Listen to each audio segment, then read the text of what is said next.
بعد ما اتكلمنا في الفيديو اللي فات عن تعريف التخصص وعن أن قد إيه اختيار مجال التخصص أو النيش ممكن يكون مهم جدا في مجال الطباعة بالطلب وكمان مجال المنتجات الرقمية، هنجاوب في الفيديو النهاردة عن أهم سؤال بيطرح في مجال الشغل أونلاين عامة. هو أنا ليه كفريلانسر أو كشخص حابب أشتغل من البيت لازم أتخصص في مجال معين ومينفعش أشتغل في كل حاجة أو كل المجالات مرة واحدة؟ في مجلة بي سي ماجازين ظهر شاب باكستاني اسمه لقمان خان.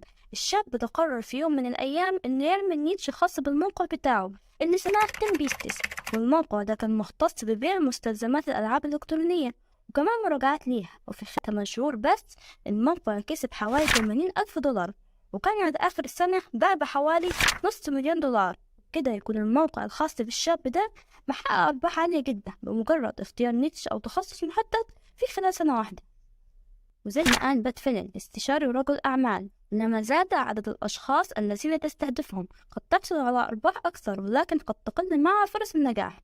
ده معناه إن التصاميم المتنوعة ممكن تكسب فلوس، لكن مع الوقت مش هتحقق النجاح المطلوب، وأرباحك مع الوقت كمان ممكن تقل. بالطريقة دي نقدر نعرف قد إيه اختيار نيتش محدد أو تخصص معين هيحقق لك مميزات كتير جدا.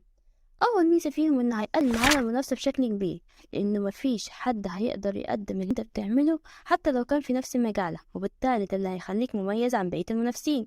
لأن لما بدأت في مجال الشغل أونلاين كنت حابب أشتغل في أي حاجة وكل حاجة، شوية أتعلم جرافيك، شوية أتعلم برمجة، وشوية تسويق. كنت باخد كورسات تقريبا كل حاجة وبقرأ كتب في كل المجالات، وده مع الوقت كان مسبب لي إحباط شديد لأني بشتغل على نفسي كتير بس بدون نتيجة وبدون محقق ربح مادي. وكنت بتفاجأ فعلا لما اسمع ان في ناس بتحقق ربح مادي من الشغل اونلاين. لكن بعد ما سمعت عن التخصص او النيش وعن قد ايه هو مهم جدا في مجال الربح من الانترنت، وكمان بدأت اقرأ عنه، بدأت اشوف ايه المجال اللي ممكن اكون كويسة فيه، وفعلا بدأت اتخصص في مجال واحد واركز عليه.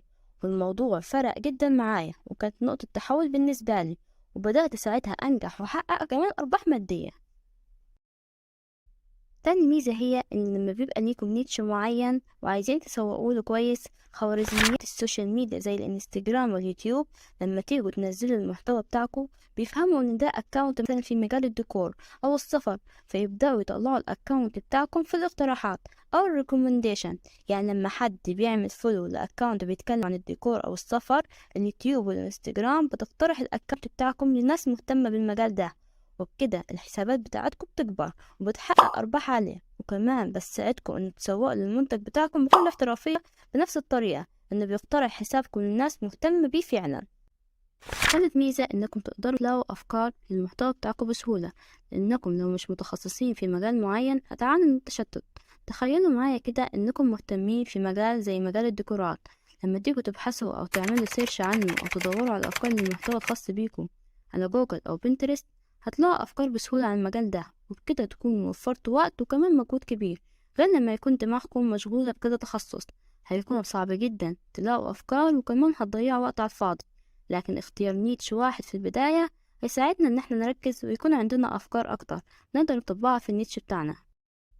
رابع ميزة، لما احنا بنبدأ نختار نيتش خاص بينا احنا شغوفين بيه، هنقدر فعلا من حبنا للتخصص أو النيتش ده إن احنا نعرف المشاكل اللي ممكن تواجهنا أو حل المشاكل دي، ويبقى عندنا خبرة وقدرة كبيرة إن احنا نعرف ايه اللي ممكن يحبب العميل المستهدف في المنتج ده وايه اللي ممكن معجبوش. وكمان هنعرف نسوق له كويس على الفيس والانستجرام وتويتر، ونتكلم كمان عن المنتج بتاعنا باستفاضة والتفاصيل تخلي العميل يتأكد من خبرتنا وفهمنا الكبير في مجالنا، وده هيخليه يثق إنه يشتري المنتج أكتر من مرة، يرشحه كمان لأي حد يعرفه مهتم بالنيش اللي احنا اخترناه، وبالتالي هنحقق أرباح عالية. تاني جزئية نتكلم عنها واللي شايفاها ضرورية جدا ولازم نركز عليها عشان أي حد حابب يشتغل أونلاين أو يحقق ربح مادي من البيت يقدر يوفر على نفسه مجهود ووقت كبير جدا، واللي هي الخطوات اللي نمشي عليها في اختيار النيش بتاعنا أو التخصص، سواء كنا هنشتغل في مجال بيع المنتجات الرقمية أو الطباعة بالطلب. والمرحلة دي بتتكون من خطوتين أساسيتين جدا ومهمين، ولو عملناهم هنعرف التخصص بتاعنا ايه وهنركز عليه طول فترة شغلنا، وكمان هنعرف نركز جدا في طرق التسويق الخاصة بمنتجاتنا.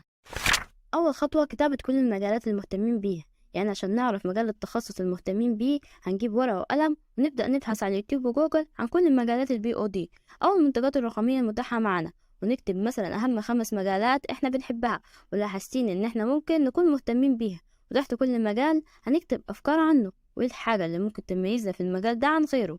وهتلاقي إن في مجالات كنا متخيلين إن إحنا كان ممكن هننجح فيها، بس بعد ما تعمقنا أكتر اكتشفنا إن مش دي اللي هتكون مناسبة لينا، ومش عارفين كمان نلاقي لها أفكار. وفي مجالات تانية كل ما نكتب عنها بنلاقي ليها أفكار أكتر وأكتر، وإن إحنا قادرين فعلا نبدع فيها، وكمان نبدأ إن إحنا نحبها أكتر من مجالات تانية كنا ممكن واخدين عنها فكرة غلط. يعني مثلا أنا جبت ورقة وقلم وكتبت أكتر مجالين بحبهم: مجال الديكور وبالذات الديكورات الخاصة بغرف البيبيهات. هشوف مثلا عن موقع ريد بابل، هو موقع طباعة بالطلبي، هنشرحه بفيديوهات تانية بالتفصيل. هدور فيه عن المنتجات اللي ممكن أعمل عليها تصاميم خاصة بالديكور، زي مثلا البورتريهات أو البوسترز اللي بتطلع على الحيطة، ومنتجات تانية كتير، وأشوف نفسي كمان هعرف أبدع فيه ولا لأ.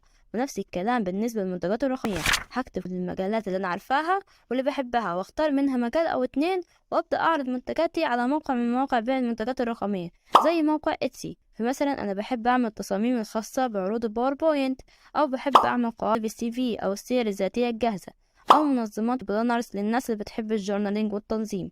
فهبدا اشوف المجال اللي انا كويسه فيه واعرف كل حاجه عنه واعمل عنه تصاميم احترافيه، وابدا استهدف الجمهور اللي هبيع له منتجاتي. تاني خطوة إن احنا نتأكد إن المجال اللي هنختاره وهنتخصص فيه متوفر فيه شروط معينة. أول شرط هو الشغف والحماس، إن الحاجة دي يكون عندنا فيها شغف وناويين فعلا نقضي فيها وقت كبير في تطوير نفسنا فيها، ويكون عندنا خلق إن احنا ناخد فيها كورسات ونقرأ عنها كتير بدون ما نمل أو نسيبها. زي التصميم بالنسبة لي، لما بقضي وقت كبير بعمل تصميم للستور بتاعي أو فيديو على اليوتيوب مش بحس بأي ملل ولا تعب ولا حتى بزهق، وممكن كمان أقضي وقت كبير على تصميم واحد بس.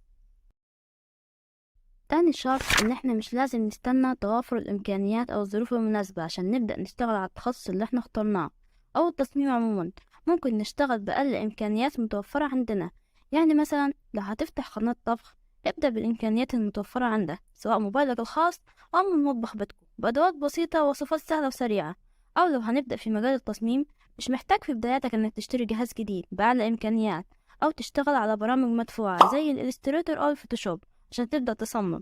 ممكن تبدأ بأقل حاجة عندك، زي مثلا تنفيذ تصميماتك بالموبايل، وده اللي كنت أحيانا بستخدمه في التصاميم. دلوقتي متوفر تطبيقات ممتازة جدا بتقدم تصاميم احترافية وجودتها عالية، زي تطبيق كانفا. ثالث شرط معانا هو معرفة الجمهور المستهدف وساكن فين، وايه هي طبيعة التصميمات اللي ممكن تكون مناسبة معاه، وايه هي كمان طبيعة البلد اللي عايش فيها، لأن في تصاميم ممكن تنفع مع ناس ومتنفعش مع ناس تانية. فلازم ندرس كويس الجمهور اللي احنا بنوجه له التصميم، ونعرف نسوق له التصميم ده كويس، لأن حتى طريقة التسويق بتختلف من جمهور للتاني. لأنك مثلا لو بتستهدف جمهور من جوه مصر غير مثلا لما تستهدف جمهور تاني من بلد أوروبية أو بلد خليجية. في تصاميم هتنفع تعملها هنا مش هينفع تعملها لحد تاني من بلد تانية لاختلاف الثقافات والأماكن. يعني مثلا مينفعش تعمل تصميم عليه جملة وإفيه باللهجة المصرية وتبيعها ببلد زي أمريكا، أو تستهدف جمهور أمريكي ممكن ما يفهموش التصميم ده أصلا بيتكلم عن إيه، أو حتى إيه المقصود بيه، فكده ما تقدرش تحقق مبيعات خاصة بالتصميم ده. بالرغم مثلا إن التصميم نفسه ممكن يكون ممتاز، لكن أنت معرفتش تستهدف جمهورك صح. رابع شرط هو الاحتياج وربحية النيتش. الاحتياج بعتبره من أهم الشروط اللي لازم نخلي بالنا منها في بيع أي منتج إحنا عايزينه، لأن المنتج أو التصميم لو مفيش فئة كبيرة من الناس ممكن تحتاجه أو ما تكونش مهتمة بيه، المنتج ده عمره ما هيحقق مبيعات. وفي حال غياب الشغف عندك، احتياج الناس لمنتجك هو اللي هيخليه يحقق أرباح عالية، طول ما أنت بتستهدف الفئة الصح اللي هتشتري منتجك. يعني بعد ما تتأكد من حبك للنيتش ده، اتأكد ان النيتش فيه ناس كتير بتطلبه وبيحقق كمان ربح عالي. وفي ادوات كتير جدا ممكن تتيح لك انك تعرف التخصص ده بيحقق ربح عالي ولا لا، زي اداة اوبر سجست، واللي هنشرحها بالتفصيل في فيديوهات تانية بإذن الله. خامس شرط الجدية. مش معناه انه عشان في ناس فعلا حققت ربح من البي او دي او المنتجات الرقمية فاحنا ممكن ننجح في الموضوع بمجرد ما ننزل كام تصميم. الموضوع فعلا محتاج جدية شديدة وإصرار وتركيز إنك عايز توصل. دايما حاول تركز على النيتش بتاعك وتطور نفسك فيه، وتعرف التركات المهمة في التصميم، لأنه مش كل حاجة في التصاميم اللي الناس بتنزلها احنا شايفينها، زي مثلا الألوان، نوع الخطوط، لأن احنا بنشوف التصميم من بعيد كمجمل، لكن لما بيطبع بيكون واضح. والتصميم الواحد مينفعش تطبع على كل المنتجات، لأن في تصاميم ينفع تطبع على منتج مينفعش تطبع على منتج تاني، لأنها مش بتبقى أحسن حاجة. ودي نقطة مهمة لازم نركز فيها وهنشرحها بالتفصيل لما نتكلم عن أنواع التخصصات في مجال البي او دي. وكمان تركز في الأول على موقع واحد أو اتنين تنزل عليه تصاميمك، وتركز على جودة التصاميم، وتصمم كمان براند احترافية خاصة بيك، يعني لوجو، وصف كويس للستور بتاعك، تسويق كويس على الانستجرام أو أي موقع للسوشيال ميديا. وده اللي هيبدأ فعلا يحقق لك ربح مادي، لأنه لو ركزت في المحتوى الخاص بيك هتبينوا فعلا للعميل إنكم فاهمين إنكم بتعملوا إيه، وإنكم خبرة فعلا في مجالكم زي ما قلنا قبل كده.